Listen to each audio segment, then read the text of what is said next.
ओम नमो नारायण। श्री ब्रह्मा जी के मुख से गरुड़ तीर्थ और गोवर्धन तीर्थ की महिमा का वर्णन सुनने के बाद देव ऋषि नारद ने श्री ब्रह्मा जी से पूछा कि हे पितामह, मैं अन्य तीर्थों का वर्णन भी कीजिए। तथा तब ब्रह्मा जी कहने लगे, नारद, दिवेश तीर्थ तीनों लोकों में विख्यात है। उसके श्रवण मात्र से मनुष्य सभी पापों से मुक्ति पा जाता है। पूर्व काल में श्वेत नाम से ब्राह्मण थी, जो महर्षि गौतम के प्रिय सखा मेहनत गोदावरी के तट पर रहकर अतिथियों के स्वागत सत्कार में लगे रहते और मनवाड़ी तथा कर द्वारा भगवान शिव का पूजन भजन किया करते थे। वे सदा भगवान सदाशिव की पूजा और ध्यान करते रहते। शिव के भजन में ही उनकी आयु पूरी हो गई। तब यमराज के 2 दूत लेने जाने के लिए आए, परंतु नारद जी फिर ब्राह्मण देवता के घर में प्रवेश नहीं कर सके। तब ब्राह्मण की मृत्यु का समय व्यतीत हो गया। तब चित्रगुप्त ने मृत्यु से पूछा, मृत योग दैत्य का जीवन समाप्त हो चुका है, वह अब तक क्यों नहीं आया? तुम्हारे साथ दूत भी अभी तक नहीं लौटे, ऐसा होना उचित नहीं। यह सुनकर मृत्यु को बड़ा क्रोध आया, अथवा वे स्वयं ही श्वेत के घर पर पधारे। उनके दूत भयभीत होकर द्वार के बाहर ही खड़े हुए थे, जिन्हें देखकर मृत्यु ने पूछा, दोस्तों, क्या बात हुई? तुम लोग द्वार के बाहर कैसे खड़े हो? तब झूठ बोले श्वेत, भगवान शिव के द्वारा सुरक्षित हैं, हम उनकी ओर आंख उठाकर भी नहीं देख सकते।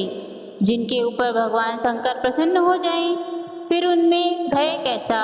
तब मृत्यु ने अपना बंदा हाथ में लेकर स्वयं ही ब्राह्मण के घर में प्रवेश किया कि ब्राह्मण तो भक्तिपूर्वक भगवान शिव की पूजा कर रहे थे।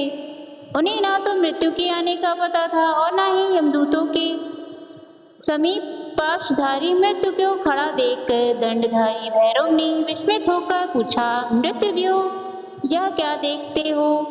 मृत्यु ने उत्तर दिया, मैं अशुद्ध को ले जाने के लिए यहाँ पर आया हूँ।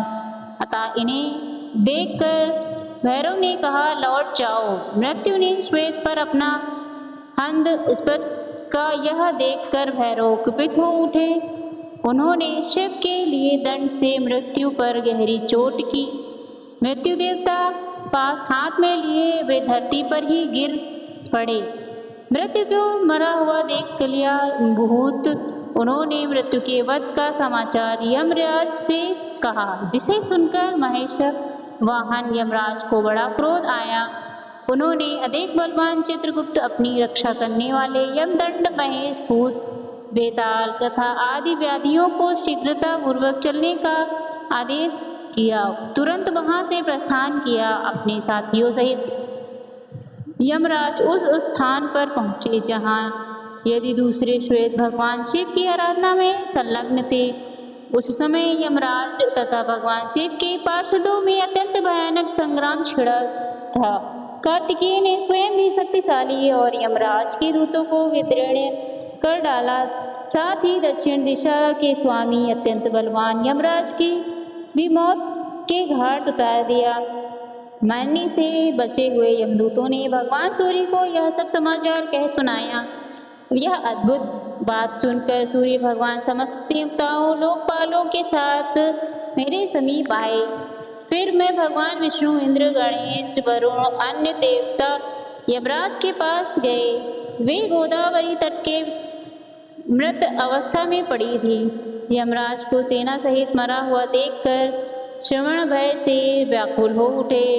हाथ जोड़कर बारंबार भगवान शिव की प्रार्थना करने लगी। देवतागण बोले, भगवान, आपने अपने भक्त सदा ही प्रिय हैं और आप दूसरों का वक्रिय करते हैं। संसार के अक्षत अनिल, आपको नमस्कार है, नमस्कार है। हे ब्रह्म प्रिय, आपको नमस्कार है। देव प्रिय, आपको नमस्कार है। विप्रवण श्वेत, आपके भक्तों की पुष्टि हो जाने पर भी हम सब लोग इन्हें ले जाने में समर्थ नहीं हो सके। आपका अपने भक्तों पर ऐसा महान प्रेम देखकर हम सबको संतोष हुआ। नाथ, सचमुच बड़े भक्त वत्सल जो आप लोग जैसे दयालु परमेश्वर की शरण में गए हैं, उन्हें यम भी नहीं देख सकता। यह सब लोग पराशक्ति के भजन शंकर, आप ही इस जगत के स्वामी हैं, यह आप भूल गए। मैं आपके बिना यह व्यवस्था करने में भला कौन समर्थ हो सकता है।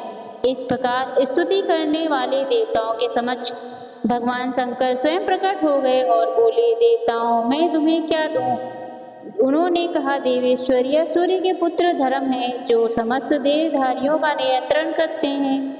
इन्हें धर्म और अधर्म की व्यवस्था में निपुण किया गया। यह लोकपाल है, अपराध या पाप नहीं, अतः इनका वध नहीं होना चाहिए। इनके बिना ब्रह्मा जी का कोई कार्य नहीं चल सकता, इसलिए सेना और वाहनों सहित यमराज को जीवित कीजिए। नाथ, महात्माओं के सामने की हुई प्रार्थना सफल ही होती है, फिर कभी व्यर्थ नहीं जाती। भगवान शिव बोले, देवताओं, मेरी बात सुनो जो मेरे तथा भगवान विष्णु के भक्त हैं, गौतमी गंगा का निरंतर सेवन करने वाले हैं, उनके स्वामी हम लोग स्वयं ही लुट मृत्यु का उनके ऊपर कोई अधिकार नहीं। यमराज को तो कभी उनकी बात तक नहीं चलानी चाहिए। व्याधि आदि के द्वारा उनका प्रभाव करना कदापि उचित नहीं, और जो मेरी शरण में आ जाते हैं वे तत्काल मुक्त हो जाते हैं। युवराज को चाहिए अपने अनुचरों सहित उन्हें प्रणाम करें। बहुत अच्छा, ऐसा कहकर देवताओं ने भगवान शिव की बात का अनुमोदन किया।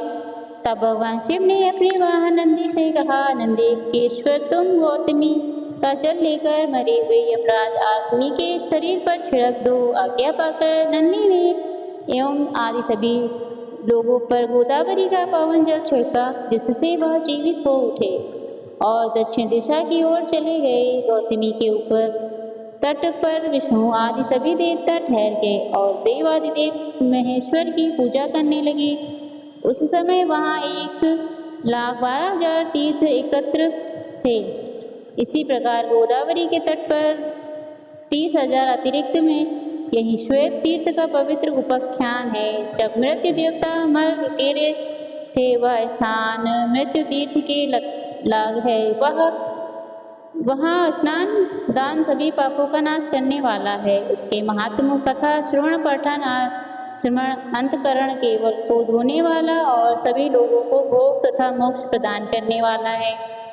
इसके आगे शुक्र तीर्थ है, जो मनुष्य को सभी प्रकार की सिद्धि देने वाला है। मैं सभी पापों को शांत करने वाला, सब प्रकार की व्याधियों को नाश शक अंगिरा और प्रभु, यह 2 पर धर्मात्मा ऋषि हुए। देव ऋषि नारद ध्यान पूर्वक क्षणों अभिनय का भी वर्णन मैं करता हूँ। इन दोनों के 2 पुत्र वे जो बड़े ही विद्वान और स्वरूप तथा बुद्धि से सुशोभित थे, और अंगिरा के पुत्र का नाम जीव और प्रभु पुत्र के पुत्र का नाम कवि। यह दोनों अपने माता पिता के अधीन रहते थे। जब दोनों का यज्ञोपवीत संस्कार हुआ, तब उनके पिता इस पर कहने लगे कि हम दोनों में एक ही इन दोनों पुत्रों का शिक्षक हो, इससे एक ही शासन करेगा और दूसरा सूखे बैठा रहेगा। यह सुनकर अंगिरा ने कहा, मैं कभी को भी अपने पुत्र के समान ही पढ़ाऊंगा, वे सुख पूर्वक मेरी यह रहे। अंगिरा की बात सुनकर भूमिका ठीक है, और उन्होंने अपने पुत्र शुक्र को अंगिरा की सेवा में सौंप दिया। परंतु अंगिरा ने उन बालों में विशेष रुचि रखते, इसलिए दोनों को पृथक पृथक पढ़ाते थे। बहुत दिनों तक इसी प्रकार यही क्रम चलता रहा। तब एक दिन शुक्र ने कहा, गुरुदेव, आप मुझे प्रतिदिन विश्व से पढ़ाते हैं, गुरुओं के लिए यह उचित नहीं। वे पुत्र और शिष्य में भेदभाव समझें, जोड़ो विशाल अपनी रखते, उनके पीछे कोई करना नहीं। आचार्य, अब मैंने आपको अच्छी तरह समझ गया, आपको मेरा बारंबार नमस्कार। अब दूसरे किसी गुरु के हाथ जाने की आज्ञा दीजिए। इसी प्रकार गुरु और बृहस्पति से पूछकर उनकी आज्ञा लेकर शुक्र चले गए। उन्होंने सोचा, आप पूर्ण विद्या प्राप्त करके ही पिता के पास जाऊंगा, किंतु किससे पूछूं, कौन सबसे श्रेष्ठ गुरु हो सकता है। इन्हीं सब बातों का विचार करते हुए शुक्र ने महाप्रज्ञ गौतम जी के पास जाकर पूछा, मुनि श्रेष्ठ, बताइए कौन मेरा गुरु हो सकता है, जो तीनों लोगों को गुरु उसी के पास में जाऊंगा। गौतम ने कहा, जगत गुरु भगवान शंकर ही शुरू होने योग्य शिष्य हैं। पूछो तो फिर दुनिया भर में कहाँ रहकर शंकर जी की आराधना करूं? गौतम ऋषि बोले कि गौतमी, गंगा में स्नान करके पवित्र होकर स्रोतों द्वारा भगवान शंकर को संतुष्ट करो। संतुष्ट होने पर ही व्यक्ति तुम्हें विद्या प्रदान करेंगे। गौतम ऋषि के कहने से शुक्र तट पर गए और वहां स्नान करके पवित्र होकर भगवान शिव की स्तुति करने लगे। शुक्र बोले, प्रभु मैं बालक हूँ, मेरी बुद्धि बालक की ही है और आप तो बाल चंद्रमा में मस्तक पर धारण करने वाले हैं। मुझे आपकी स्थिति करने का कुछ भी ज्ञान नहीं, केवल आपको नमस्कार करता हूँ। गुरु ने मुझे त्याग दिया है, मेरा कोई शुभ अथवा सखा नहीं, आप ही सभी प्रकार से मेरे प्रभु हैं। जगन्नाथ, आपको मेरा नमस्कार है। आप गुरुओं के भी गुरु और बड़ों में भी सबसे बड़े, मैं छोटा बच्चा हूँ, मुझ पर कृपा कीजिए। जगन्नाथ, आपको नमस्कार है। हे सुरेश्वर, विद्या के लिए आपकी शरण में आया हूँ, मुझे आपके स्वरूप और कुछ भी ज्ञात नहीं, स्वयं ही कृपा करके मेरी ओर देख लो। साक्षी शिव, आपको मेरा नमस्कार है। चक्र के इस प्रकार भक्ति करने पर शंकर भगवान प्रसन्न होकर बोले, भक्ता तुम्हारे कल्याण हो, तुम वर मांगो, भले ही वह देवताओं के लिए भी दुर्लभ ना हो। उदार वृद्धि बुद्धि कवि ने हाथ जोड़कर कहा, नाथ ब्रह्मा आदि देवताओं दृश्यों को भी विद्या प्राप्त नहीं हुई, इसके लिए याचना करता हूँ। आप ही मेरे गुरु और देवता ब्रह्मा जी कहते हैं। शुक्र ने जब इस प्रकार प्रार्थना की तब शिव श्रेष्ठ भगवान शिव ने उन्हें मृत संजीवनी विद्या प्रदान की, जिसका ज्ञान देवताओं को भी नहीं था। साथ ही उन्होंने लोक की वृद्धि तथा अन्य अन्याय विधि जब साक्षात भगवान शंकर ही प्रसन्न हो गए थे तब बाकी रह जाता। वह महाविद्या पाकर शुक्र अपने पिता गुरु के पास अपनी विद्या से पूजित वह दैत्यों के गुरु हुए। किसी समय कुछ कारणवश बृहस्पति के पुत्र कच्छ ने शुक्राचार्य की मृत संजीवनी विद्या प्राप्त की। कच्छ से बृहस्पति ने पृथक पृथक देवताओं ने उस विद्या को ग्रहण किया कि गौतमी के उत्तर तट पर जहाँ भगवान महेश्वर की आराधना करके शुक्र ने विद्या प्राप्त की थी, वह स्थान शुक्र तीर्थ कहलाता है। मृत संजीवनी तीर्थ भी उसी का नाम है। वह आयु और आरोग्य की वृद्धि करने वाला है। वहाँ स्नान दान आदि जो कुछ भी शुभ कर्म किया जाता है वह अक्षत पुण्य देने वाला होता है। शुद्ध तीर्थ के बाद तीर्थ नारायण ब्रह्म हत्या का विनाश करने वाला होता है। उसके स्मरण मात्र से 5 राशि तथा क्लेश समुद्र का नाश हो जाता है। नारद, पूर्व काल की बात है जब देवराज इंद्र ने वृत्रासुर का वध किया था। ब्रह्म हत्या के पीछे लग गई। उसे देखकर इंद्र का बड़ा भाई हुआ था, वह इधर उधर भागने लगा, किंतु जहाँ जहाँ जाते ब्रह्म हत्या उसका पीछा नहीं छोड़ती। तब वे एक बहुत बड़े सरोवर में प्रवेश करके कमल की नाल में छुप गए और तंतु की भात वे रहने लगे। ब्रह्म हत्या भी उस सरोवर के तट पर 1000 दिव्य वर्ष तक बैठी रही। इस बीच में सब देवता बिना इंद्र के हो गए। उन्होंने आपस में सलाह कि किस प्रकार इंद्र प्रकट हो।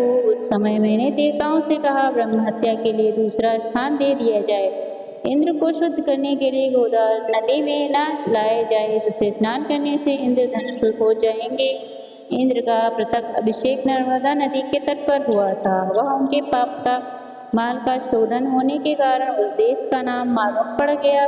तत्पश्चात गौतमी के तट पर लाए गए। वहाँ पूर्ण नदी के जल में गौतमी का जल कर उसी से समस्त देवता ऋषि में विष्णु, वरिष्ठ, गौतम, अगस्त अतिरिक्त ऋषि तथा व्यक्ति और पांडवों ने इंद्र का अभिषेक हुआ। फिर मैंने अपने कमल दल के जल से भी अभिषेक किया। इस प्रकार वहाँ पूरे और 2 नदियाँ हो गईं और दोनों गौतमी गंगा के जाकर मिली। उन दोनों के संगम मुनियों द्वारा विख्यात तीर्थ बन गए। तब से उस तीर्थ को पुण्य संगम कहते हैं। संगम का ही नाम इंद्रजीत हो गया।